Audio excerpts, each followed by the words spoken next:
नाज़रीन, मैं हूं अरसलान खोकर, आप देख रहे हैं प्रोग्राम प्ले फील्ड। आज ज़रा डिफरेंट बात करेंगे। पहला हिस्सा प्रोग्राम का जो है वो आपकी बड़ी शानदार एक मुलाकात होने जा रही है। पाकिस्तान के लिए बड़े फ़ख्र का बायस है, उभरता हुआ सितारा है हमारे लिए। और पाकिस्तान में अगर मैं रेसलिंग में या पहलवानी में अभी हालिया मॉडर्न डेज़ की बात करूं, जो मॉडर्न टेक्निक है रेसलिंग की या पहलवानी की, जिसे पाकिस्तान में कहा जाता है, उसमें अगर बहुत बड़ा नाम हो तो इनाम भट्ट लेजेंडरी रेसलर है हमारे। पाकिस्तान भर में लोग उनका नाम जानते हैं और इनाम ने बड़े लंबे अरसे खामोशी के बाद पाकिस्तान में इस खेल को दोबारा मुतारिफ करवाया है। ये क्रेडिट मैं बिल्कुल इनाम को देता हूँ। इनाम भट्ट ने पाकिस्तान में जहाँ कहीं रेसलिंग पहलवानी का जिक्र आए, आजकल बच्चे शायद उससे पहले के बड़े बड़े पहलवानों को नहीं जानते, जो गामा पहलवान, रुस्तम हिंद हुआ करते थे, नासिर भोलू या इस तरह के बड़े पहलवान। वो एक डिफरेंट क्लास ऑफ रेसलिंग है। लेकिन आजकल चूँकि मॉडर्न क्लास ऑफ रेसलिंग जो है वो मुख्तलिफ गेम्स में खेली जाती है, जैसे ओलंपिक्स में, कॉमनवेल्थ में, इस्लामिक सॉलिडरिटी गेम्स अभी रिसेंटली हुई, उसमें पाकिस्तान का भी दस्ता गया इस्लामिक सॉलिडरिटी गेम्स में। और हमारे इनाम भट्ट के ही तैयार करदा जो पौधे हैं आज माशाल्लाह फल देना शुरू हुए हैं। उन्हीं में से एक शानदार खिलाड़ी और इस्लामिक गेम्स में कांसी का तमगा लेकर एक बेहतरीन और अलग और मुनफरिद पहचान बनाने वाले मोहम्मद गुलजार, आज आपकी उनसे मुलाकात करवाऊंगा। गुलजार के करियर पर भी बात करेंगे, बैनुल-अक़वामी शोहरत याफ्ता इनाम भट्ट का उनके करियर में कितना हिस्सा है, क्या अहम हिस्सा है, इस पर भी बात करेंगे। मुश्किलात पर भी बात करेंगे, कुछ जानने की कोशिश करेंगे कि जब मुश्किल वक्त पड़ता है तो सबसे ज़्यादा कौन सपोर्ट करता है। फिर जो पाकिस्तान की रेसलिंग फेडरेशन है उसके किरदार पे बात करेंगे। पहलवानी का खेल पाकिस्तान में कैसे चल रहा है, क्योंकि ये बड़ा मुश्किल खेल है। इस तरफ स्पॉन्सर्स कम होते हैं, तवज्जो कम होती है, हुकूमती तवज्जो भी कम होती है, इस पर भी बात करेंगे। डोमेस्टिक स्ट्रक्चर इसका क्या है, नेशनल गेम्स का क्या मयार होता है पाकिस्तान में, जिसमें पहलवानी के खेल में अखाड़े में उतरते हैं हमारे पहलवान। इन सारी चीज़ों पर गुलजार के साथ बड़ी डिटेल गुफ्तगू होगी। गुलजार ने हमें ज्वाइन किया, मैं गुलजार का बड़ा शुक्रगुजार हूँ। गुलजार अस्सलाम वालेकुम, और सबसे पहले बहुत बहुत मुबारक हो, आप हमारे लिए फ़ख्र का बायस हैं। इस्लामिक गेम्स में आपने पाकिस्तान के लिए कांसी का तमगा जीता, बहुत बड़ी बात है। माशाल्लाह पाकिस्तान के खिलाड़ी उस पोडियम पर नज़र आ रहे हैं जहां पर मेडल्स की भरमार और बरसात होती है। गुलजार, पहले तो ज़रा बताएं इस्लामिक गेम्स तक पहुंचने का सफ़र कैसे शुरुआत हुई और वहाँ कितना टफ कंपटीशन था? जी वालेकुम अस्सलाम, बहुत शुक्रिया भाई, आपने मुझे कॉल पे रिसीव किया।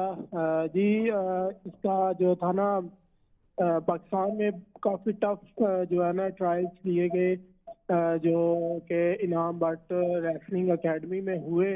उसमें मैंने रुस्तम लाहौर, तैयब पहलवान अमान और 2-3 लड़कों से मेरी फाइट हुई, जिसमें अल्लाह ताला ने मुझे कामयाबी दी। उसके बाद हम सऊदी अरब के लिए रवाना हुए, जिसमें मुझे अल्लाह पाक ने कांसी का तमगा दिया। और ये सब क्रेडिट मैं देता हूँ अपने उस्ताद इनाम भट्ट को, जिन्होंने मेरे मेरे लिए तमाम मेहनत की, मुझे इस मुकाम तक लाया गया। और ये मैं तमाम क्रेडिट अपने उस्ताद जो इनाम भट्ट है उनको देता हूँ। गुलजार, बिल्कुल देना चाहिए। इनाम भट्ट पाकिस्तान का एक असासा है, और मैं सही बताऊं तो एक टाइम गुजर गया था हमारी यंग जनरेशन को पहलवानी का नाम सुने हुए। इनाम भट्ट आए, इनाम भट्ट ने एक बार फिर इस खेल को पॉपुलर करवाया, और मैं तो उनको बहुत उनके दिल से इज्जत करता हूँ। बड़ी मेहनत की, खिलाड़ियों पर कर रहे हैं, आप जैसे माशाल्लाह यंगस्टर्स को आगे लेकर आ रहे हैं। ज़रा हमें बताएं आपका करियर कैसे शुरुआत हुई, और क्या फैमिली में भी कोई और पहलवानी करता था गुलजार, या आपने पहले बंदे हैं जिन्होंने ये शुरुआत की, और कैसे शुरुआत हुई, इस खेल को कैसे चुना? जी मेरे वालिद साहब थे जो पहलवानी का शौक रखते थे, थोड़ी बहुत करते भी थे। मेरा बड़ा भाई था रजा, वो भी थोड़ी बहुत करता था। तो फिर फाइनल डिसीजन लिया मेरे वालिद साहब ने कि इसे पहलवानी करवाई जाए। अल्हम्दुलिल्लाह अब बहुत कुछ है जो नॉर्मल चल रहा है, और बाकी ये जिंदगी का सफर पहलवानी का बहुत अच्छा रहा। इसमें बहुत कुछ सीखने को मिला, बहुत कुछ सबक मिले, और उसके बाद ये जो है मुकाम मुझे मिल गया। अच्छा, 97 किलोग्राम कैटेगरी में आप कॉन्टेस्ट कर रहे थे। ये बताएं जाने से पहले, रियाद जाने से पहले, इस्लामिक गेम्स में हिस्सा लेने से पहले क्या क्या तैयारियां की, कैसे कैसे तैयारियां की, ज़रा हमें बताएं। यहाँ पर क्या तैयारियां होती हैं पाकिस्तान में? पाकिस्तान में सबसे पहले हमें वेट मैनेज करना पड़ता है। अगर हमारा वेट ज़्यादा है तो उसे लूज करना पड़ता है, अगर तो कम है तो फिर इसे बढ़ाना पड़ता है। और 2 टाइम दिन में जो है ना हमारी ट्रेनिंग होती है, 2 ढाई घंटे सुबह और 2 ढाई घंटे शाम को इसकी भरपूर ट्रेनिंग की जाती है मैट पर। और सुबह 2-3 घंटे जिम में जाके मैट की ट्रेनिंग के मुताबिक ट्रेनिंग की जाती है। और शाम को जो मैट पर जाके 2 से 3 घंटे जोर किए जाते हैं, टेक्निक की जाती है मुकाबले की तैयारी के लिए। और डाइट वगैरह बहुत ध्यान से लेनी पड़ती है ताकि उसमें कोई फैट ज़्यादा ना हो, प्रोटीन वगैरह जो भी है, काफ़ी मामलात को देखना पड़ता है। अच्छा गुलजार, जब ये गेम्स स्टार्ट हो रही थी तो रेसलिंग फेडरेशन ने कुछ 3 माह पहले मेरा ख्याल है कैंप लगाया था, अगर मैं गलत नहीं हूँ, जरा उसके हवाले से जी जी। बताएं कैंप में हाँ, क्या क्या यहाँ होता है और 3 कितने महीने का पहलवान जो है थे? ना वो कैंप लगाया गया था गुजरांवाला में, जो कि जिसपे जो लड़के जीते थे ट्रायल्स में, वो उनको बहुत अच्छी फैसिलिटीज मिली। और 3 महीने का बहुत अच्छा कैंप लगा इनाम भाई के पास। ज़बरदस्त। अच्छा ये गुलजार, अब सबसे ज़्यादा अच्छी और खुशी की बात यह है कि आपने उस मौके पर भी हमारे शहदा और गाजियों को याद रखा। आपने बुनियानुल मरसूस में पाकिस्तान की शानदार कामयाबी में हिस्सा लेने वाले हमारे शहदा और गाजियों को अपना मेडल डेडिकेट किया। जी जी, बिल्कुल इस तरह ही है, क्योंकि उन्हों की वजह से आज हम जो है ना एक आज़ादी फील करते हैं। अगर हम उनको याद नहीं रखेंगे तो हम फिर मुहिबुल वतन तो ना हुए ना। ज़बरदस्त। ये बताएं इनाम तक कैसे पहुंचे, ये क्या स्टोरी है, ज़रा हमें ये भी सुनाएं। इनाम तक जाना कैसे हुआ, कौन आपको वहां ले गया, क्या? और ये शुरुआत अब बड़ी ज़बरदस्त हो गई, आपने तो माशाल्लाह ब्रॉन्ज मेडल ले लिया, ये बहुत बड़ी बात है। आगे आने वाले हम गेम्स में, ओलंपिक्स में और दीगर जगह पर उम्मीद करेंगे कि आपको लाजमी देखें। अभी आप नेशनल गेम्स भी चल रही हैं, तो ये बताएं ज़रा इनाम तक जाने का सफ़र कैसे शुरू हुआ? सफर ऐसे शुरू हुआ कि अगर हम कुछ बड़ा करना चाहें तो उसमें बड़ी जगहों पर जाना ज़रूरी होता है, लाजमी होता है। जैसा कि हमारे गुजरांवाला में कह सकते हैं पाकिस्तान में सबसे बड़ी एकेडमी इस टाइम इनाम भट्ट जो वर्ल्ड चैंपियन है उन्हीं के पास है। तो जो मेरे वाला साहब हैं उन्होंने सोचा कि अगर हमने इसको कुछ कर बनाना है या इसे कुछ ज़्यादा प्रमोट, फिर किसी बड़ी जगह पर जाना चाहिए। तो फिर उन्होंने सोचा कि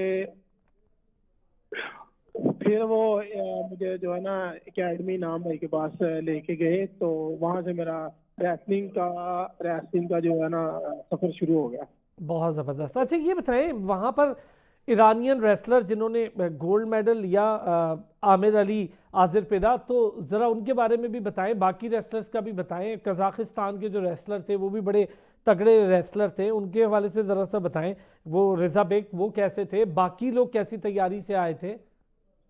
जी जी, जो आज़ा पीरा एक वर्ल्ड चैंपियन और ओलंपिक मेडलिस्ट है, वो ईरान से उसका ताल्लुक है। और उसकी जो उसका उसकी जो उनके मुल्क के जो फेडरेशन है उन पे तकरीबन 2 से 3 अरब रुपया उस पर इन्वेस्ट किया गया है।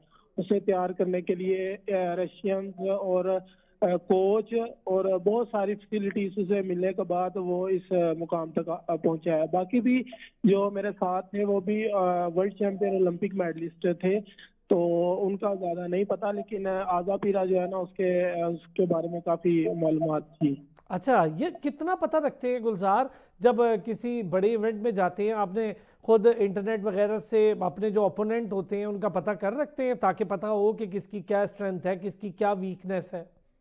जी जी, बिल्कुल ऐसा ही है। अगर हम किसी अपना जो अपोनेंट है उसकी पीक जो प्योरिटी होती है उस पर ज़्यादा फोकस करना पड़ता है।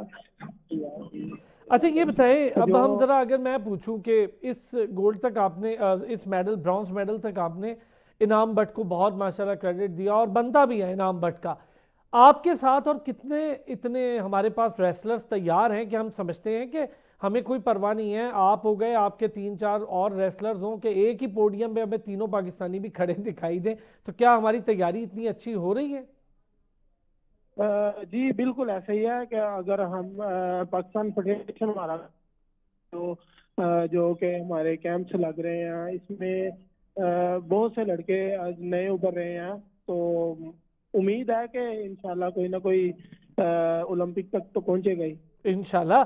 और मैं तो ख्वाहिश करूंगा कि आप जैसे स्टार्स जो जाते हैं और फिर हमारे लिए मेडल लाते हैं वो लाजमी आगे जाएं। ये बताएं गुलजार के इस खेल को ज़्यादा पसीराई नहीं मिली, इनाम खुद अपनी मेहनत से पसीराई ले आया, लेकिन इस खेल को उस तरह पसीराई पिछले 20-25 सालों में नहीं मिली, बड़ी खामोश रही ये खेल। आप समझते हैं कि पसीराई ना मिलने की वजह से नौजवान या जो इस खेल से जुड़ सकते थे टैलेंटेड लड़के वो पीछे रह गए या वो हट गए और पसीराई ना मिलने से खेल को भी थोड़ा सा सेटबैक हुआ? जी बिल्कुल इसी तरह ही है कि अगर इस जो हमारी गेम है इसको पजीराई किसी जैसा कि क्रिकेट को पजीराई मिल रही है, उसकी वजह है सोशल मीडिया। क्योंकि सोशल मीडिया पर हर वक्त क्रिकेट और टेस्ट मैचेस, वर्ल्ड कप और जिसकी तकरीबन हर 10 मिनट बाद कोई ना हेडलाइन और क्रिकेट के बारे में होती है। इस वजह से हमारी गेम पीछे है। अगर इसी तरह हमारी रेसलिंग को पजीराई देना चाहे तो ज्यादा से ज्यादा सोशल मीडिया जो है ना, ताकि हमारे नौजवान रेसलर जो रेसलर बनना चाहते हैं वो देख के इस गेम की पजीराई काफी है तो फिर इस तरफ आएंगे। इससे ये सारा क्रेडिट जाता है सोशल मीडिया को।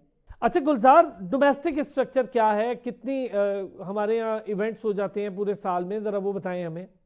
तो हमारी फ्री स्टाइल रेसलिंग में तकरीबन एक मड रेसलिंग है, फ्री स्टाइल रेसलिंग है और बीच रेसलिंग है। इसके तकरीबन एक साल में 12 से 15 इवेंट्स हो, जिसमें नेशनल है, नेशनल चैंपियनशिप है, नेशनल गेम्स है, उसके बाद जूनियर कैडेट और पर्सनली बोला बाहर से मेडल लेके आए हैं और तकरीबन 12 जाते हैं। बहुत अच्छे, ये तो बड़ी अच्छी तादाद है इवेंट्स की। फेडरेशन क्या काम कर रही है, ज़रा फेडरेशन के हवाले से बताएं। खिलाड़ियों के लिए कितना काम कर रही है, खेल के लिए कितना काम कर रही है, फिर गुजरांवाला तो है ही पहलवानों का शहर। मुझे ज़रा बताएं, आप समझते हैं कि कराची में, लाहौर में, इस्लामाबाद में, केपी के मुख्तलिफ शहरों की बात कर लें, गिलगित बल्तिस्तान की कर लें, आज़ाद कश्मीर की कर लें, या हम साउथ पंजाब की बात कर लें, ज़रा दूर दराज के एरियाज़ की, बलूचिस्तान की कर लें, आप समझते हैं कि टैलेंट है रेसलिंग को लेकर, फ्री स्टाइल हो, बीच रेसलिंग हो या कोई भी उसका और स्टाइल हो? और में मुल्तान, मुजफ्फरगढ़, मुजफ्फरनगर, इस जगह पे अभी एक देसी रेसलिंग का एक मेला हुआ है जो इमरान दस्ती ने करवाया। तकरीबन 1 लाख से ज्यादा वहाँ पे क्राउड इकट्ठा हुआ है वो मेला देखने के लिए। उस पे देसी फाइट्स हुई हैं जो रुस्तम पाकिस्तान में काफी जो होते हैं ना देसी कुश्ती के, जी जी, वहाँ पे 1 लाख बंदा जो इकट्ठा हुआ बहुत है। बड़ी बात है। तो मैं कहना चाहता हूँ कि जो मुल्तान, मुजफ्फरगढ़, ये जगह पे बहुत ज्यादा टैलेंट है और पाकिस्तान फेडरेशन तकरीबन सब जगह पे बहुत अच्छा काम कर रही है। अच्छा ये बताएं, फेडरेशन अगर फ़र्ज़ करें कोई खिलाड़ी अनफिट हो जाता है, क्योंकि आपका खेल ऐसा है, ताकत का खेल है, ज़ोर आजमाई का खेल है, बॉडी कॉन्ट्रैक्शन है, मतलब ज़ोर आजमाई है, दूसरा सामने से अपोनेंट भी ताकतवर होता है, फ़र्ज़ करें खुदा न खास्ता इंजरीज हो जाती हैं, तो उस इंजरी से रिकवर कैसे होते हैं, यहाँ पर डॉक्टर्स उसके कैसे हैं, डाइट प्लान मिलता है प्रॉपर, कोई मेडिकेशन प्रॉपर मिलती है, और कितना काम करती है फेडरेशन इस पर? देखिए इंजरीज काफी हो जाती है, लेकिन फेडरेशन का इसमें काफी हाथ होता है कि वो इंजर्ड जो खिलाड़ी है उसे काफी सपोर्ट की जाती है। जैसा कि पीछे कुछ खिलाड़ी इंजर्ड हुए तो उनका जो तकरीबन डॉक्टर्स हैं लाहौर में जो हमारे पाकिस्तान के हैं, वो बाहर से तालीम याफ्ता हैं, तो वो बहुत अच्छे डॉक्टर हैं जो खिलाड़ियों को दोबारा मैदान में आने के लिए कह सकते हैं कि दोबारा रिहेबिलिटेशन होती है, उनको रिहैब करते हैं।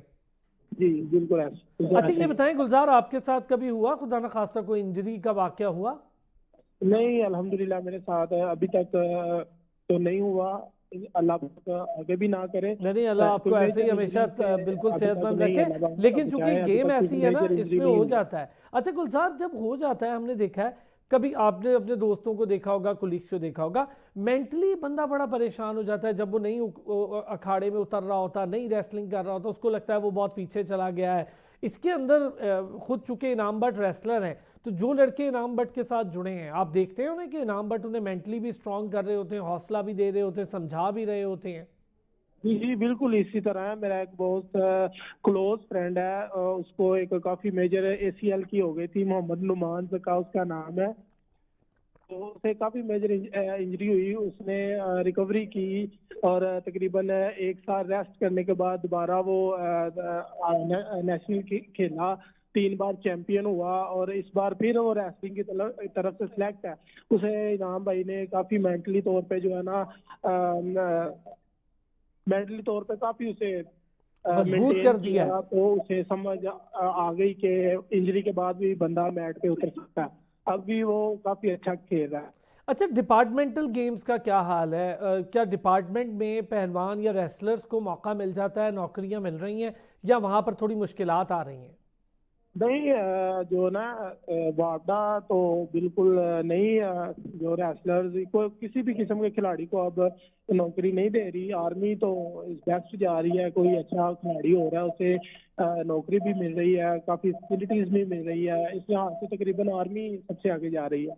अच्छा, वैसे काफ़ी कुछ इस मामले में ना परेशानी आई गुलजार, कि अब आर्मी है, आर्मी नो डाउट वो हम देखते हैं हर स्पोर्ट्स को बड़ा प्रमोट कर रही है और बहुत मेहनत कर रही है। फुटबॉलर हो, हॉकी के खिलाड़ी हों, या वो गेम्स जिनको टीवी पे इतनी जगह नहीं मिलती, उन सबको आर्म फोर्सेस हमारी, चाहे वो एयरफोर्स हो, नेवी हो, लेकिन पाक आर्मी तो बहुत ही काम कर रही है।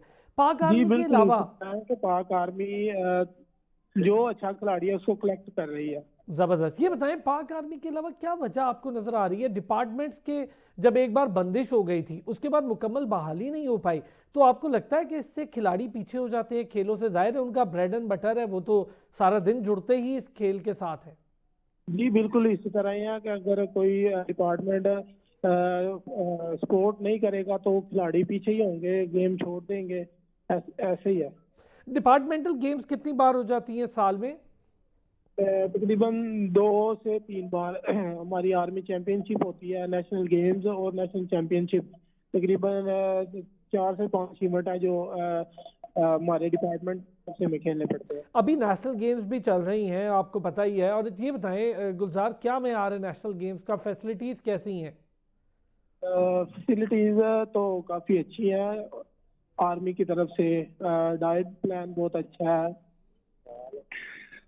हाँ, और डाइट, आपने आपने ये बात बड़ी दुरुस्त की, डाइट पे मुझे लाजमी बात डाइट करनी प्लान है। काफ़ी अच्छा है आर्मी का, और काफ़ी फैसिलिटीज दे रहे हैं ताकि हमारे प्लेयर्स अच्छे से अच्छा खेले। अच्छा, ये बताएं बैन मेडिकल फ्री है अवी टोटल। म्यार की फैसिलिटीज़ हैं गुलजार यहाँ पर? जब आप लोग प्रैक्टिस करते हैं अपनी रेसलिंग को, पहलवानी को, तो क्या बैन अवी म्यार की हमारे पास मौजूद है सारी फैसिलिटीज़ या नहीं है? नहीं, मौजूद है। ज़बरदस्त। और हमारे यहाँ कोचिंग स्टैंडर्ड कैसे हैं? कोचिंग स्टैंडर्ड काफ़ी अच्छा है, जो कि हमारे हमारे ओल्ड जो भी रेसलर हैं वो फिर कोचिंग पे आ जाते हैं, तो रेसलर ही रेसलर को समझ सकता है। अच्छा गुलजार, किसी को आइडियलाइज किया था कभी आने से पहले? किसी रेसलर को अपनी ही फील्ड में किसी को आइडियलाइज करते थे? जी बिल्कुल, अपने कोच नाम भट्ट को। क्या बात है! नहीं, इनाम के इनाम तो चले बहुत ही फेमस हो माशाल्लाह, अल्लाह ने उनको बड़ा नाम दिया, और सबसे अच्छी बात है अल्लाह ने उनको बड़ा दिल दिया है कि वो बाकी लोगों को आगे लेकर आ रहे हैं। मैं चाहे बीच रेसलिंग हो, फ्री स्टाइल हो, इनाम ने तो हमेशा पाकिस्तान का नाम रोशन किया। इनाम से पहले के रेसलर जो हुआ करते थे, उनका थोड़ा डिफरेंट स्टाइल था। देसी रेसलर्स थे, जिसकी मैं नासिर भोलू हो गए, गामा पहलवान हो गए, और इस तरह के बहुत सारे रेसलर्स थे। क्या कभी उनके हवाले से सुना? जी जी बिल्कुल, उनके जब हम तो तो हमारे कुछ जी जी, पता है, हमारे गुजरांवाला के सबसे बड़े पहलवान पहलवान सुल्तानी वाले, शाहद आटे वाले, बहुत जबरदस्त। अच्छा, उस्मान अनवर ये जानी, सारे नाम जो और हैं, ये जो भी गुजरांवाला में तकरीबन कितना लोग इनको गुजरांवाला, पसंद करते अहमद हैं? पहलवान, और काफी यानी कि तकरीबन सब जो पहले जो गुजर चुके हैं, जारा पहलवान, गामा पहलवान, इनके सब के बारे में सुना है। अच्छा, ये बताएं गुलजार, बिल्कुल मुझे एक दो चार चीज़ें और भी हैं, बड़ा ज़रूरी होगा हम आज उसमें बड़ा डिस्कस कर दें। एक तो हमें डोमेस्टिक स्ट्रक्चर आपने, अब बताएं हमारे यहाँ जब बैन अवी सतह पर आप अभी गए, क्या कोई फ़र्क महसूस हुआ दूसरे रेसलर्स में और ख़ुद की तैयारी में, या नहीं हुआ? तो महसूस होता है क्योंकि जो भी रेसलर है वो अपने लिए बेहतर से बेहतर करता है। अच्छा ये जी बिल्कुल एंड पे आपसे एक सवाल है गुलजार, वो ये है कि कोई ऐसा वाकया जो आपको लगता हो, हमेशा इंसान की ज़िंदगी में बड़े वाकयात होते हैं, इसी जर्नी में जब आप इंटरनेशनल इवेंट खेलने जाते हैं, कोई ऐसा वाकया जिससे दिल बर्दाश्त भी हुए हो, परेशानी भी हुई हो, फिर उससे कैसे रिकवर हुए हो, ज़रा कोई बताना चाहें तो। जी बिल्कुल ही उसी तरह मैं पहला अपना इवेंट खेलने गया था कजाकिस्तान में। जी। पहला इवेंट खेलने गया था मैं कजाकिस्तान में, उसमें तकरीबन वो थी वर्ल्ड मिलिट्री, अपनी डिपार्टमेंट की तरफ से खेलने गया था। तो उसमें मेरा पहला इवेंट था, तो उसमें मेरा मेडल नहीं मिला, इसलिए बहुत सा दिल बर्दाश्त भी हुआ और गेम कुछ पेंडिंग भी कर दी। तो फिर जो कोच है उन्होंने थोड़ा समझाया कि ये पहला इवेंट था, तो कोई बात नहीं, आप ज्यादा मेहनत करो तो इंशाल्लाह आपको अल्लाह पाक बहुत ज्यादा नवाजेंगे। तो इसलिए हमने कुछ मेहनत की, कुछ अल्लाह पाक का करम, कुछ उस्तादों की मेहनत, माँ बाप की दुआ, उनके साथ अल्लाह पाक काफी करम किया। बहुत ज़बरदस्त गुलजार, बहुत शुक्रिया, बहुत शुक्रिया। और इंशाल्लाह उम्मीद है जब आप आएंगे इस्लामाबाद तो स्टूडियो में एक बड़ा भरपूर शो करेंगे, और आपको बहुत मुबारकबाद एक बार फिर इस्लामिक गेम्स में ब्रॉन्ज मेडल पाकिस्तान के लाने के लिए। इनाम भट्ट को बहुत मुबारकबाद हमारी तरफ से भी दीजिएगा, और पाकिस्तान का आप लोग असासा हैं और इस खेल को आप लोगों ने ज़िंदा रखा है, यही हमारे लिए बहुत अच्छी और बड़ी बात है। बड़ी मुलाकात करवाई थी आपकी गुलजार से, बड़ी डिटेल मुलाकात हुई। गुलजार ने अपनी पूरी लाइफ की हिस्ट्री भी बताई, खेल भी बताया, इवेंट्स कितने होते हैं, डोमेस्टिक भी बताया। एक ब्रेक लेंगे, अब जरा ब्रेक की तरफ जाएंगे, ब्रेक से जब वापस आएंगे जरा दीगर स्पोर्ट्स पे भी बात करेंगे एक छोटे से ब्रेक फिर खुश आमदीद कहेंगे। ब्रेक पर जाने से पहले मैंने बताया था कि हम जरा नेशनल गेम्स पे मजीद डिस्कशन भी करेंगे, हॉकी पे भी बात करेंगे। पहला मैच बड़ा बुरा हुआ, आगे भी हॉकी का क्या फ्यूचर है। एक्चुअली मैच पे तो हम थोड़ी बहुत जो बात कर सकते हैं वो करेंगे, लेकिन हम हॉकी के फ्यूचर पे थोड़ी बात करनी है, और हमारे साथ क्या होता रहा है हॉकी में, किस तरह करप्शन की वजह से ये हॉकी तबाही का शिकार हुई है। ये पाकिस्तान हॉकी फेडरेशन ही है जिसकी मरून मिन्नत आज हॉकी तबाही के दहाने पे खड़ी है, और इसमें कोई दो राय नहीं है कि इसके अंदर सीनियर ओलंपियंस भी इसका हिस्सेदार हैं, और उतनी ही मुजरिमाना गफलत है उनकी भी जितनी हॉकी फेडरेशन के अहदेदारों की, क्योंकि अहदेदारान कमोबेश यही रहे हैं ओलंपियंस, कभी सेक्रेटरी कभी प्रेसिडेंट, ओलंपियंस काफ़ी लंबा अरसा सर्व कर गए। अच्छा यही हॉकी फेडरेशन थी जो नूर खान साहब, खैर वो तो लेजेंडरी, मैं नूर खान साहब को तो ऐसा एक एडमिनिस्ट्रेटर हमें स्पोर्ट्स का चाहिए, वो क्रिकेट में जाएं, वो स्क्वाश में जाएं, वो हॉकी में जाएं, वो पाँव पे खड़ा कर देते थे खेल को और उसके स्ट्रक्चर को। पता नहीं क्या जादू था नूर खान साहब में, और ऐसे ज़बरदस्त एडमिनिस्ट्रेटर पाकिस्तान में दोबारा नहीं आए। फिर उसके बाद चलते चलाते ब्रिगेडियर आतिफ तक की बात कहूँ, बड़ा अच्छा चलाया उन्होंने और बहुत अच्छे एडमिनिस्ट्रेटर थे, हॉकी से उनको लगाव भी था, खुद भी उन्होंने हॉकी खेल रखी थी, बहुत ज़बरदस्त उनका विजन था और उन्होंने हॉकी को बड़ा ज़बरदस्त चलाया। उसके बाद हमने देखा कभी सजाद खोखर साहब आ रहे हैं, कभी कोई आ रहा है, कभी कोई आ रहा है, कभी अख्तर रसूल आ रहे हैं, कभी बाजवा साहब आ रहे हैं, बेड़ा गर्क करके रख दिया सबने मिलकर इस हॉकी का। इस पर भी बात करेंगे। और अभी जो थोड़ी देर पहले पहला हिस्सा आपने देखा जिसके अंदर पाकिस्तान के टॉपेस्ट रेसलर हमारे साथ इस वक्त मौजूद थे, इनाम भट्ट जिन्होंने खुद भी गोल्ड उठाया है इधर ही नेशनल गेम्स में, उन्हीं के करता धरता और चहीते शागिर्द, और जिन्होंने इस्लामिक गेम्स के अंदर मेडल लिया ब्रॉन्ज, वो हमारे साथ थे। तो उन्होंने जो जो बातें की मैं ज़रा उस पर भी बात करूँगा। नेशनल गेम्स में बड़े अच्छे गेम्स हो रहे हैं। अच्छी बात यह है कि नेशनल गेम्स को होना चाहिए ताकि तमाम फेडरेशन और एसोसिएशन कम से कम अपनी तैयारी का कहीं ना कहीं शोकेस करें। काशिफ अहमद फारूकी साहब ने हमें स्पेशली आज ज्वाइन किया, मैं उनका बड़ा शुक्रगुजार हूँ। वो मीडिया कोऑर्डिनेटर हैं। 35th नेशनल गेम्स जो चल रही हैं कराची में बड़ी ज़बरदस्त तरीके से मुनक्किद करवाई जा रही हैं, उसके मीडिया कोऑर्डिनेटर हैं। कुछ ज़रा और चीज़ें भी हैं, कुछ छोटी मोटी शायद हमारी शिकायतें भी हों, बतौर सहाफ़ी होती हैं, हम इससे भी बाज नहीं आते, थोड़ा सा वो भी पूछ के उनसे देखेंगे। और वसी शाह ने हमें ज्वाइन किया है, वसी स्पोर्ट्स जर्नलिस्ट हैं, हमारे साथ मौजूद है, और वसी से आज ज़रा हॉकी और बाकी चीज़ों पर भी बात होगी। काशिफ भाई बहुत शुक्रिया, आपने वक्त निकाला हमारे लिए। सबसे पहले आपके चैनल का बहुत बहुत शुक्रिया किया, आपने मुझे मदद किया।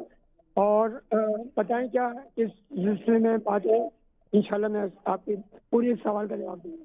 ज़बरदस्त। अच्छा काशिफ साहब, एक तो पहले बड़ा अच्छी चीज़ ये है कि कोरोना टाइम पर नेशनल गेम्स रुकी रही, बड़ी हमें तकलीफ रही, लेकिन वो वक्त ऐसा था, बड़ा मुश्किल था, उसमें तो वर्ल्ड कप क्रिकेट के रुके रहे, बाकी भी एक्टिविटीज़ रुकी रही। लेकिन उसके बाद जब कोयटा बड़ी ज़बरदस्त गेम मुनक्किद हुई, फिर उसके बाद अब कराची, कोई गैप नहीं आया। अच्छी चीज़ ये है, पहले कराची की गेम्स पर भी बहुत ज़्यादा सवालात थे कि पता नहीं होंगी या नहीं होंगी, लेकिन अल्हम्दुलिल्लाह हो रही हैं। ज़रा मुझे बताएं कितने इवेंट्स एक टाइम पे हो रहे हैं, क्योंकि मुझे तो पता है कि बहुत सारे इवेंट्स हो रहे हैं और बहुत बड़ी बात होती है इतने इवेंट्स को एक साथ होल्ड करना, कंट्रोल करना और मैनेज करना, बहुत बड़ी बात होती है। छोटी मोटी चीज़ें हर जगह हो जाती हैं, लेकिन एक अच्छे तरीके से, मुनज़्ज़म तरीके से इसको ऑर्गेनाइज करने के लिए क्या क्या करना पड़ा है?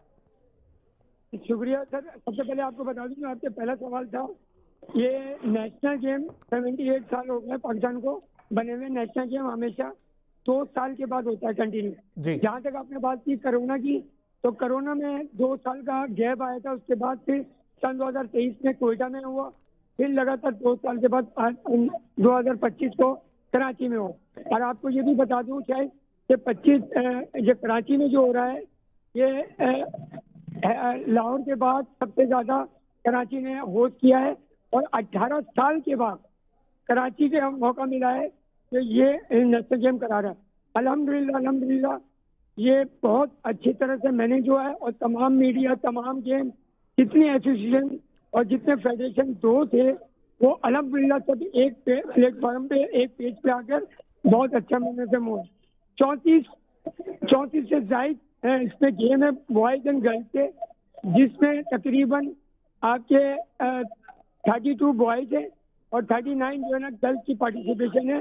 7 डिपार्टमेंट और 7 सूबे इसमें शिरकत कर रहे हैं। ये बड़ी खुशाइन बात है कि माशाल्लाह अभी तक कोई ऐसा मिसअप नहीं हुआ, हर जगह प्रॉपर चल रहा है। और अभी आज की जो रिपोर्ट है, अभी तक आर्मी नंबर 1 पे है, 123 गोल्ड मेडल लेकर नंबर 1 पे। सेकंड नंबर पे वापटा जो 46 नंबर लेकर सेकंड नंबर की पोजीशन में है, और थर्ड नंबर पे है उनके पीछे एयरफोर्स है।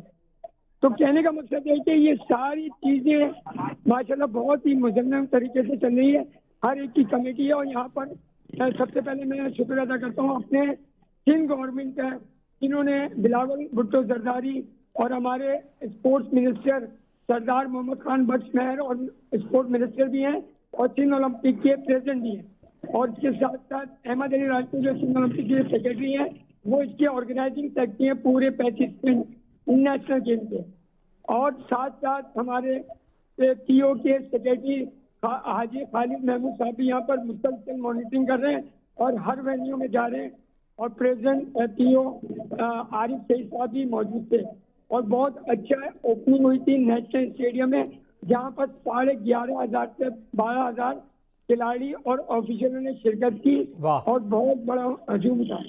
और इसकी क्लोजिंग सेरेमनी 13 दिसंबर को नेशनल स्टेडियम में होगा। और कहा जा रहा है कि शहबाज शरीफ इसकी सदारत करेंगे, और कहीं कहीं पता चल रहा है कि हमारे आर्मी चीफ भी आ सकते हैं, हो सकता है कि ये तो बहुत अच्छी बात है। जी सर। अच्छा, ये बड़ी ज़बरदस्त बात है वसीम। देखिए 12-13 हज़ार आपके एथलीट्स और कोचेस और क्रू मेंबर्स, और ये और बहुत बड़ी बात। देखिए नेशनल गेम का जो मुझे एक बड़ा वो हमेशा रहता है ना, कोरोना डेज में, जैसा उन्होंने भी खुद भी बताया, मैंने भी, कि रुक गई थी, बड़ा दुख हुआ, क्योंकि फेडरेशंस अपनी तैयारी कर चुकी होती हैं, एथलीट बेचारा अपनी पूरी तैयारी के पीक पर होता है, वो अपने डोमेस्टिक सर्किट से जीतता हुआ आ रहा होता है, फिर वो सारी एलीट और टॉप क्लास हमारे पास मौजूद होती है खिलाड़ियों की, उन्होंने अपना टैलेंट शोकेस करना। फिर सबसे बड़ी बात, अरशद नदीम, इनाम भट्ट जैसे सुपर स्टार्स आपको यहाँ पे खेलते, बहुत बड़ी बात। इनाम भट्ट तो खैर रेसलिंग में उन्होंने एक लंबे अरसे के बाद, मैं कहता हूँ हम भूल ही गए थे वो झारा पहलवान नासिर भोलू और वो नाम रुस्तमे हिंद जैसे, जिसमें इनाम भट्ट ने वापस आके रेसलिंग में अपना नाम कमाया माशाल्लाह, और उन्हीं के शागिर्द वो लोग भी इसी में कॉम्पीट कर रहे हैं। अरशद ने गोल्ड मेडल उठाया बड़ा ज़बरदस्त तरीके से। फाइका रियाज जो ओलंपिक्स के लिए भी गई, उन्होंने बड़ा ज़बरदस्त एथलेटिक्स का मुजाहिरा किया, वो स्प्रिंटर हैं, बड़ी शानदार, बहुत ज़बरदस्त। मेरा ख्याल है ये चीज़ बड़ी हौसला अफजा है। बहुत शुक्रिया, आपने प्रोग्राम में मदद किया। देखें सबसे बड़ी बात तो ये है कि खेल हो रहे हैं। वो एक आपने सुनी होगी एक कहावत है कि जब आपके ग्राउंड्स आबाद होते हैं तो आपके हस्पताल वीरान होते हैं। तो जब आपके ग्राउंड्स में खेल हो रहे होते हैं तो फिर आपके जो नया टैलेंट आ रहा होता है वो पॉलिश हो रहा होता है। सबसे बड़ी बात ये, मैं यहाँ पे जब भी बैठ के ये बात करता हूँ, किसी भी स्पोर्ट के ऊपर बात करता हूँ, तो मेरी कोशिश यही होती है, मेरा कहना भी यही होता है कि आपको अपने प्लेयर्स को मौके देने चाहिए। अब देखें, आप ओलंपिक्स की बात करते हैं, हमारे 8 बंदे यहाँ से गए थे ये जो लास्ट ओलंपिक्स हुई पेरिस में, और हम 1 गोल्ड मेडल जीत के आए। तो अगर ये जिस तरह 11,000 एथलीट्स हैं, इनमें से अगर 50 बंदे जाएंगे तो हो सकता है हम 5 गोल्ड मेडल्स, 2 सिल्वर और 3-4 ब्रॉन्ज लेके आए। तो वो एक स्पेक्ट्रम बड़ा हो जाता है, और उसके पीछे यही होता है कि आप जब भी अपने घर पे खेलते हैं तो आपको कॉन्फिडेंस मिलता है। फिर जैसे आपने कहा कि अरशद नदीम साहब, उनकी तारीफ़ करनी बनती है कि वो गोल्ड मेडल जीते, वो कॉमनवेल्थ चैम्पियन हैं। वो कहते तो ठीक है, कहते यार नेशनल गेम्स हैं, जिस तरह हमारे क्रिकेटर्स होते हैं कि यार डोमेस्टिक नहीं खेलनी हमने, लेकिन ही केम देयर और उन्होंने वो ओपनिंग सेरेमनी में भी वो शरीक हुए, और उसके बाद उन्होंने थे भाई, वो yes, इससे बड़ा नाम क्या है पाकिस्तान में। एग्जैक्टली और फिर उसके बाद जब उन्होंने गेम खेली, ऑब्वियसली उन्होंने ही जीतना था, बिकॉज एक दुनिया में अगर कोई कंपटीशन नहीं है तो फिर विद इन द पाकिस्तान क्या। लेकिन उनके साथ जिन जिन ने मुकाबला किया होगा वो फखर से, ये चीज़ है, फखर से अपने कोलीग्स को, अपने और लोगों को बता सकते होंगे कि हमने अरशद नदीम का मुकाबला किया जो ओलंपिक चैंपियन। यही चीज़ होती है कि आप अपने प्लेयर्स को इस तरह सिखाते हैं जो अपकमिंग होते हैं कि देखें ये अरशद नदीम है, ये इनाम भट्ट है, ये बाबर आजम है, ये शाहीन अफरीदी, एक एज अ होल बात कर रहा हूँ। तो आप जब हीरोज़ बनाते हैं और हीरोज़ को अपने प्लेयर्स के साथ इंटरेक्ट करवाते हैं तो फिर आपके हीरोज़ बनते हैं, और इसमें क्रेडिट जाता है सिंध हुकूमत को, जिस तरह बहुत अच्छा इंतजाम उन्होंने कहा कि अभी तक देखें 11,000 बंदों को मैनेज करना बहुत बड़ी बात होती है भाई। तो hats off to all the management, जो भी मैनेजमेंट वहाँ पे काम कर रही है, और इतनी गेम्स, फिर स्टेडियम। अब देखें, अगर आप कोई भी टूर्नामेंट करवा रहे हैं तो कुछ ऐसी गेम्स होती हैं जो एक स्टेडियम तक महदूद होती हैं, हाँ। लेकिन if I am not wrong, ये 14 या 15 मुख्तलिफ सेंटर्स में ये गेम्स हो रही हैं। तो वो उनकी सिक्योरिटी, उनका सब कुछ वो मैनेज करना, ट्रैफिक फ्लो, ये विद इन इटसेल्फ एक चैलेंज होता है। गेम्स करवाने के साथ साथ ये जो चीज़ें होती हैं, ये विद इन इटसेल्फ एक चैलेंज होता है, जिसको सिंध हुकूमत ने और जो भी मैनेजमेंट है उन्होंने बहुत अच्छे से, क्योंकि अभी तक हम बाखबर होते हैं, आप बाखबर होते हैं, तो इस तरह का कोई मिसहैप नहीं हुआ जिस पे क्रेडिट जाता है सिंध हुकूमत को। और फिर देखें कि आप बिलावल भुट्टो जरदारी वहाँ पर मौजूद थे। अब कहा जा रहा है कि जिस तरह कोऑर्डिनेटर साहब ने बताया कि हो सकता है आसिम साहब वहाँ पे जाएं और पीएम भी जाएं, तो इससे भी प्लेयर्स का हौसला बढ़ेगा। सही बात कि ही वाज देयर टू सी अस। और देखिए ना, आर्मी की ये पता नहीं, मेरा ख्याल 27वीं 28वीं से भी ज्यादा बार होगी जब आर्मी टॉप कर रही होगी गोल्ड मेडल, और बहुत अच्छी बात है। मैं तो कहता हूँ पाक आर्मी को इसका क्रेडिट इसलिए कि वो डोमेस्टिक को भी जिंदा रखे हुए हैं, खिलाड़ियों पर भी मेहनत कर रहे हैं, और जिसको क्रेडिट जाता है ना वो देना चाहिए। अच्छा काशिफ साहब, जरा हमें ये बताएं, एक तो बिल्कुल ठीक कहा वसी ने कि बहुत मुश्किल हो जाता है, चीज़ें कितनी मैनेज हो रही हैं, कितने सेंटर्स पे ये खेलें करवाई जा रही हैं, और कैसे ज़बरदस्त तरीके से इनके ठहराने का इंतज़ाम, खाने पीने का। देखो 12,000 बंदा को मजाक नहीं होता, बहुत मुश्किल होता है। आपकी कितनी टीम काम कर रही है?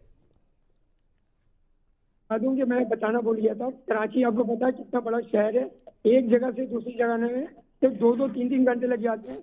और यहाँ पर डेवलपमेंट भी चल रही है, ग्रीन लाइन, रेड लाइन की 25 से ज्यादा वेन्यू है, और मुख्तलिफ जगह पे बहुत ही वेल सेटल्ड तरीके से पूरा शहर को सजाया गया है, जैसे कि आपने वीडियो में और अखबारों में देखा होगा। बिल्कुल। और सबसे बड़ी बात ये बताऊं कि हम भी खेलते रहे 35 साल 30 साल पहले, मैं खुद क्रिकेटर रहा हूँ, अब मैं स्पोर्ट्स जर्नलिस्ट हूँ एक इदारे में, और अभी मैं 12 साल से सिंध ओलंपिक के साथ एज अ कोऑर्डिनेटर काम कर रहा हूँ। तो कहने का मकसद, पहले किसी ज़माने में आपको पता है जब हम टूर पे जाते थे तो किसी स्कूल, कॉलेज, यूनिवर्सिटी में रहते थे, हॉस्टल में। अब ऐसा नहीं है कि जिस तरह तरक्की हो रही है, लाहौर भी हम गए थे, अभी कोटा भी गए थे, तो माशाल्लाह अब बेहतर से बेहतर होता जा रहा है। एकोमोडेशन हमारा बेहतरीन, तीसरी होटल से लेकर और मैदान होटल, यानी वो भी 3 स्टार और 2 स्टार होटल है। बिल्कुल बिल्कुल मैदान सर हमने देख रखे, मेरा ताल्लुक कराची से है। जी जी, आपके जितने भी जर्नलिस्ट या खिलाड़ी आएंगे ना, तो आप पूछेगा, कोई तकलीफ नहीं है। उससे पहले गाड़ी खड़ी हुई थी जो एयरपोर्ट से आ रहे हैं और रात को, और जो स्टेशन से आ रहे हैं, तो उनको गाड़ियां लेकर एक एक टीम के साथ 2-2 लाइसेंस ऑफिसर रखे गए, एक गर्ल्स एक बॉय, और माशाल्लाह हर एक कमरे में 2-2 से ज्यादा और 3 का नहीं ठहराया गया है, उनको बहुत ही अच्छा फैसिलिटेट किया है। फिर वहाँ से सबको TADA ये सब जो देते हैं, जो भी होस्ट होते हैं। हाँ, ये एक अच्छा काशिफ साहब, ये बड़ी अच्छी आपने बात की। मैं ना अगले पार्ट में आपसे इस पर एक ब्रेक के बाद भी बात करता हूँ, क्योंकि बहुत सारी दफ़ा ना TADA और इन चीज़ों की बड़ी शिकायत आती हैं। अच्छा, खिलाड़ी बेचारे, क्योंकि उनका ब्रेड एंड बटर ये है, उनके साथ ये ज्यादती हो जाती है। वो बोले तो बुरा लोग मान जाते हैं, वो ना बोले तो फंस जाता है। लेकिन TADA वगैरह के लिहाज से जो मैंने अपनी पता किया तो बहुत अच्छा रहा, सबको बड़े तरीके से चीज़ें मिल रही हैं, ट्रांसपोर्टेशन अच्छी। यही चीज़ तो चाहिए, और क्या चाहिए हमें, यही मैनेजमेंट तो होती है। एक ब्रेक लेते हैं जी, वापस आएंगे। कुछ एक दो वाक़यात हैं, उस पर मैं लाजमी काशिफ साहब से उस पर बात करूंगा। नेटबॉल का इशू था, एक फुटबॉल का इशू था, उस पर थोड़ी सी बात करते हैं ब्रेक के। अपने खुश आमदीद कहेंगे। अच्छा काशिफ साहब प्लीज़, बड़ा अच्छा आपने हमें TADA के हवाले से बता रहे थे कि किसी की कोई चीज़, कोई मामला नहीं है, ट्रांसपोर्टेशन बड़ी ज़बरदस्त है। ये ज़रा सिक्योरिटी जो हमारे एथलीट्स हैं उनके हवाले से बताएं, कितने सिक्योरिटी एहलकार पूरे शहर में आप लोगों ने तैनात कर रखे हैं, और क्या पूरे सिंध से बुलवाई गई है पुलिस? सर सबसे पहले बताऊँ, कराची तो आपको पता है कितना बड़ा है, यहाँ पे तो 10 बार भी आ जाए तो कम है। मगर इसकी भी एक कमेटी बनी है IG सिंध के तहत, और सिक्योरिटी इतना फुल प्रूफ था कि माशाल्लाह कुछ भी ऐसा मैसेज नहीं हुआ। 7-8 हज़ार से जायद हमारे फौज रेंजर्स और पुलिस के हल्कान लगे हुए थे, जैसे कि आपके चैनल में या किसी चैनल में जरूर दिखाया होगा, और बहुत प्रॉपर तरीके से गए। जहाँ तक आपने TADA की बात की है, देखिए आप और हम लोग भी खिलाड़ी रहे। देखिए ऑर्गेनाइजर कभी भी किसी के पैसे नहीं मारता ना करता है। वो जो भी टूर्नामेंट कराता है वो, या जो भी ऑर्गेनाइज करता है, वो अपने अपने गेम के ऑर्गेनाइजर या ऑर्गेनाइज सेक्रेटरी को दे दिया जाता है, और वहाँ से साइन ले लेते हैं। बिल्कुल, ये काम जो होता है ना आगे जाकर, वो हमने भी देखा है, मगर इसमें माइनस नहीं बोलता।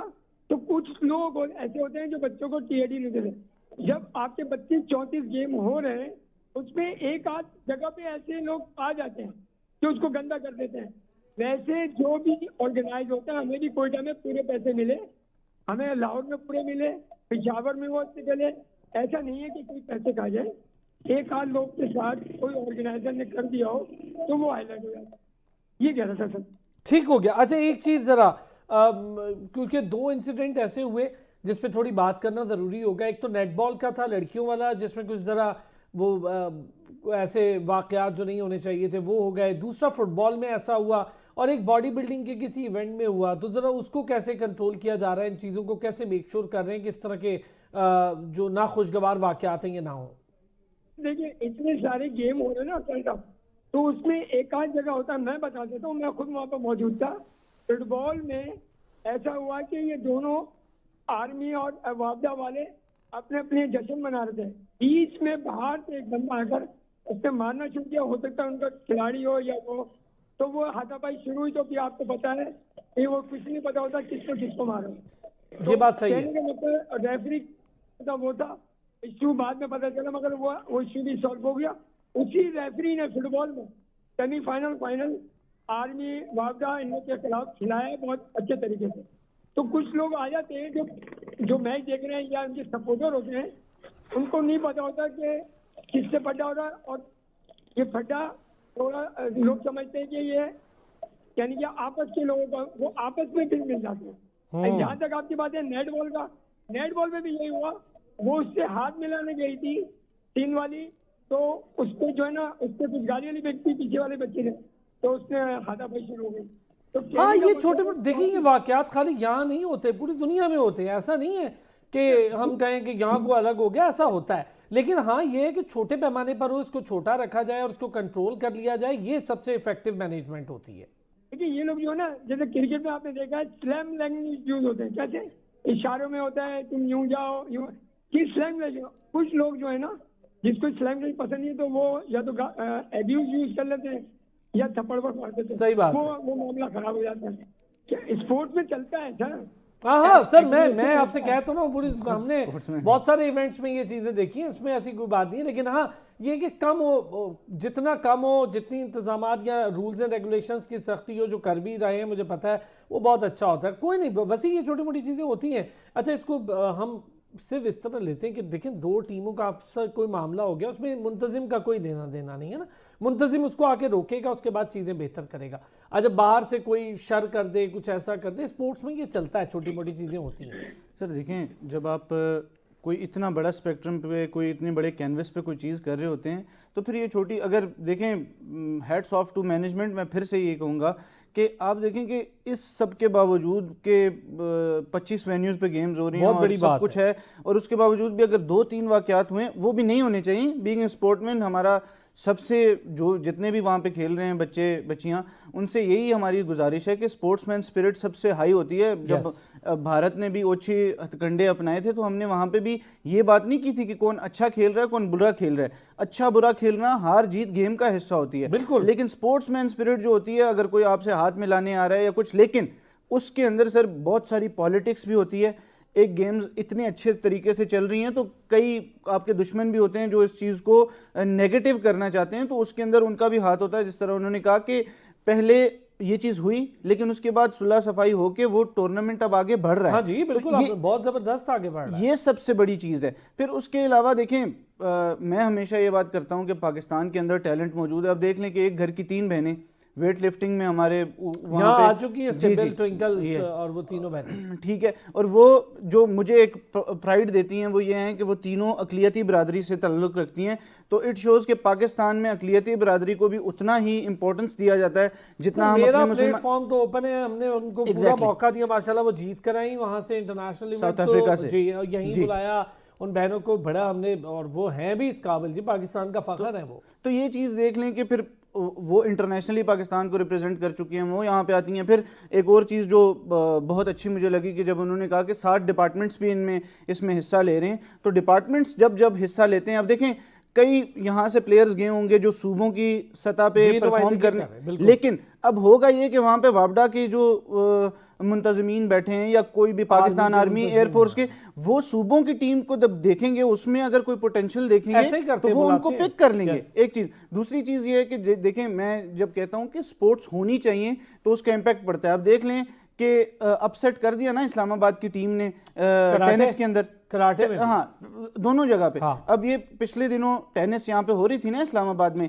बच्चे देखने गए, उन्होंने, मतलब ये तो ऑब्वियसली नो डाउट बड़ा काम, ये चीज, एहसामुल हक को मैं क्रेडिट दूंगा इसका। ये काफी अरसे से तैयारी चल रही होगी, लेकिन जब आपके साथ एहसामुल हक जैसा सुपरस्टार जो पाकिस्तान को बड़े बड़े इवेंट्स में रिप्रेजेंट कर चुका है, लेजेंडरी एग्जैक्टली, तो वो जब आपके साथ खेलता है, और ये उनका भी बड़ापन है, सीखने को मिलता है। और फिर आप जाके देखते हैं कि जो प्रोफेशनल्स हैं, जो डिपार्टमेंट से खेल रहे हैं, आप उनको भी हरा देते हो। तो ये सब चीज़ें हैं। और ऑल इन ऑल जो आपने पहला सवाल किया, उसमें यही होता है कि इतने बड़े टूर्नामेंट में ये चीज़ें हो जाती हैं। वो तो मैं प्लेयर्स को इसीलिए मैंने कहा कि इन चीज़ों को थोड़ा हम सबको भी मायने रखना चाहिए, और जो बेहतर काम हो रहा है उसको प्रमोट करें, जो नहीं है उसको थोड़ा थोड़ा चलता रहता है। अच्छा काशिफ साहब, एक चीज़ ज़रा, ये जो रेफरी सिस्टम होता है, किसी ने कोई एतराज़ तो नहीं उठाया पूरे टूर्नामेंट में अभी तक के जी हमारे हवाले से ये हमें एतराज़ है कि रेफरी ने ये फैसला ठीक नहीं दिया? ऐसे रेफरी सिस्टम पे कितना काम किया हुआ है? फिर दूसरा जो रिजल्ट मैनेजमेंट है वो कैसी चल रही है? फौरन रिजल्ट आ रहे हैं सर? फौरन रिजल्ट आ रहे हैं। सबसे पहली बात बता दूं, जैसे क्रिकेट में होता है ना 3rd एम्पायर वीडियो, तकरीबन हर फेडरेशन एसोसिएशन ने अपने हिसाब से, जैसे कबड्डी में, जिम्नास्टिक में, एथलेटिक कितना बड़ा गेम है, मदर ऑफ गेम है, इसमें सब जगह कैमरे लगे हैं। तो इसमें तो रेफरी का तो मसला ही खत्म हो गया। और फुटबॉल में बाकायदा अगर कोई मसला हो रहा है तो वहाँ पर वो इनको स्क्रीनशॉट दिखाकर या वो करके वो फैसला मुतमईन हो गए। अभी तक कोई ऐसी जगह नहीं आया। आपको यही तो चीज बता रहा हूँ कि हर एसोसिएशन ऑर्गेनाइजर जो सिंध का है और जो पंजाब के जितने भी फेडरेशन है, सब मिल के काम कर रहे हैं। गुड। और इसमें इन्होंने कैमरा लगाया। अच्छा, टेक्नोलॉजी का भी इस्तेमाल हो रहा है बहुत ज्यादा। सब अपने अपने जेब से, यानी कि फेडरेशन पैसे लगाकर स्क्रीन और 10x20 का और कैमरे लगा के उनकी बाकायदा। कबड्डी में भी यही हुआ है, यही जिम्नास्टिक में मैंने खुद कवर किया है, यही स्विमिंग पूल उसमें हो रहा है। अच्छा, एक बात बता दूं आपको, पूरे पाकिस्तान में पहली बार सिंध गवर्नमेंट के ताउन से चाइना के रेफरेंस से स्विमिंग पूल तैयार हुआ है, कि उसमें तकरीबन 17-18 करोड़ रुपए लग चुके हैं। और जबरदस्त, पूरे पाकिस्तान का नंबर 1 ये बन गया। पहले लाहौर में था, और फिर इस्लामाबाद में आपका लियाकत जनरल। भाई सबसे जबरदस्त। बेहतर ये वही अभी स्विमिंग कराची पूल में है जहां पर माशाल्लाह से वो शानदार बच्ची ने गोल्ड विन हाँ। किया है। कर लिए और डबल डबल हैट्रिक की है। वाह जो वाह वाह वाह। जिनसे खेला था वो आर्मी से खेला। जी। अच्छा, आपने एक सवाल किया था अपने साथी बराती से, वो मैं आपको बता देता हूँ उसको मजीद। देखिए, ओलंपिक में पाकिस्तान टीम इवेंट में 4 बार जीता, वो हॉकी है, मगर इंडिविजुअल में पहली बार अरशद नदीम जीता। ये बहुत बड़ी फख्र की बात है। इतने बड़े 24 करोड़ की आबादी में अगर हमारे पास ओलंपिक में अगर है तो यकीन करें ये हमारी हीरा है, कोई नूर है और हमारे लिए फख्र है Arshad Nadeem. No doubt. Individual में इनाम भट्ट भी सर, इनाम भट्ट भी, इनाम इनाम भट्ट ने भट्ट- रेसलिंग को एक नई जहत दी और पाकिस्तान भट्ट ने में अभी रेसलिंग का कल नाम मेडल दोबारा लिया। जिंदा किया है। हाँ, कल इनाम भट्ट ने माशाल्लाह अपने दिफा का चैंपियन किया है। उसकी भी वीडियो और अखबारों में माशाल्लाह बहुत आई है। बीच में इनाम भट्ट के साथ जो मतलब वो उस पर बात नहीं करेंगे, वो नेगेटिव है। नहीं, हम वो positive वो बात वो करेंगे। देखिए वो एक हम अलग positive- चैप्टर है, वो हम हमारा positive बात चैप्टर नहीं करेंगे। है। हाँ, वो हमारा पॉजिटिव बात करेंगे, हम किसी की नेगेटिव पे नहीं है, सब पाकिस्तानी है। और आपको एक बात बता दूं, जब ये अच्छा ये बताएं पाकिस्तान काशिफ साहब, कितनी आवाम आ रही है देखने, लोग इसमें इंटरेस्ट ले रहे हैं? अरशद जब खेल रहा होगा तो मुझे पता है, अरशद नदीम होगा तो हम जैसे क्या सारे लोग कहते हैं जाके देखें, तो आवाम आई अरशद को देखने? सर मैं कह रहा हूँ, बस जहाँ जिस जगह पे हो रहा है ना आर्मी नेवी में, वहाँ पर तो मसला होता है सिक्योरिटी का। हमारी मीडिया का भी मसला था, मगर हमने पूरी लिस्ट दे दी थी तमाम। वो भी मीडिया जरूरी है। जो कराची में सबसे ज्यादा होता है। अच्छा, दूसरी बात कि ये जो अरशद नदीम ने, बड़ी बात है कि ये वापदा से खेला, देखिए कितना बड़ा खिलाड़ी है, मगर अपने जैसे कि भाई ने बोला, मेरे साथी भाई ने, जी। डोमेस्टिक से बड़ा खिलाड़ी हो तो डोमेस्टिक में खेलता, इसने ऐसा नहीं किया। जब आपको पता है सारे डिपार्टमेंट बंद हो गए थे, तो मुआवजा और आर्मी, ये भाई डिपार्टमेंट जिसने अपने खिलाड़ियों को, मैं हमेशा इन दोनों को बहुत ज्यादा प्रेस करता हूं। इन्होंने अपना ना डिपार्टमेंट बंद किया, बहुत ना बड़ी बात। खिलाड़ियों को रोका, हमेशा प्रमोट किया। और कोविड में भी देखते रहे। जी तो जी। उनकी ये मेहनत आज रंग लाई है आर्मी और मुआवजा की, तो ये टेबल पोजीशन में फर्स्ट और सेकंड पे है। यस। ये बड़ी बात है। अच्छा ये देखिए ना, अब मुझे जरा अरशद पे थोड़ा सा बस ही चाहूंगा, हॉकी पे तो आज रह ही गया, चले खैर है, लेकिन अरशद नदीम जब खेल रहा होता है लोग इसको देख रहे हैं। ये है, मैं कहता हूँ ये जो क्रिकेटर्स हैं हमारे, जाए ना डोमेस्टिक में, लोग खेलने के तरस गए इनको करीब से देख, क्योंकि इंटरनेशनल में इतना इंटरेक्शन नहीं हो पाता है, डोमेस्टिक में तो फिर हो जाता है। अब अरशद को देखें ना, उसका क्वालिटी देखें, इतना बड़ा सुपर, बल्कि आपका इतना बड़े को छोड़ें, आपकी ये 78-77 सालों की हिस्ट्री का एक सुपरस्टार आपने ओलंपिक्स में पैदा किया।